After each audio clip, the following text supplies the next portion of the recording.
Hi, I'm Samantha Lee Wright. I'm one of the co-owners at High Country Doulas, and this video we are going to talk all about birth plans. So birth plans are something that we talk a lot with our clients because so many people have questions about what's it going to be like at the hospital, what are my options, what are my choices, and what's the right decision.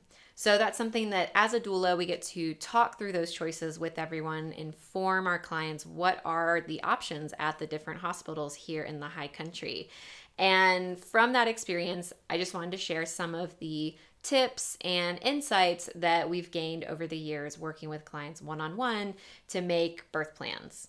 So first of all, I want to say that we are so lucky living in the High Country here with all these small hospitals that are really, really willing to work with patients that want to go in and have a really informed birth experience. So cooperative care between a patient and a provider is really the norm around here, and that's not necessarily the case in bigger cities and things like that.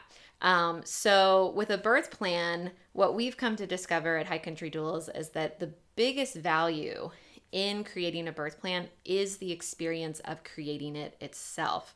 It's the experience of you talking through your options and your choices with your partner, with your doula, with your support people, and with your provider during pregnancy. Now, as far as bringing your birth plan into the hospital and expecting that to be a tool that communicates all of your wishes with your provider and nurses, that's when birth plans aren't as helpful. So one piece of advice is that during pregnancy, use that time to go through and explore what are your options and make decisions before you get into labor. Once you're in labor, it's kind of hard to make those decisions. Do you want your baby to receive eye drops or Hep B or vitamin K? Do you want to wear your own clothes? Do you want to establish a code word for pain medication? All of these decisions should be made in pregnancy and written down so that you can bring them into your appointment with your provider and talk about like, hey, here's what I'm thinking about I want for my birth. Do you see anything here that is unrealistic? And 9 times out of 10, our clients will go in and discover that, oh, all of these things that I'm wanting to request is already kind of standard at the local hospitals. Things like freedom of movement or dimming lights or wanting access to water, intermittent fetal monitoring. These things are pretty much common nowadays thanks to pioneers that have come before you that have asked for these things that used to not be standard.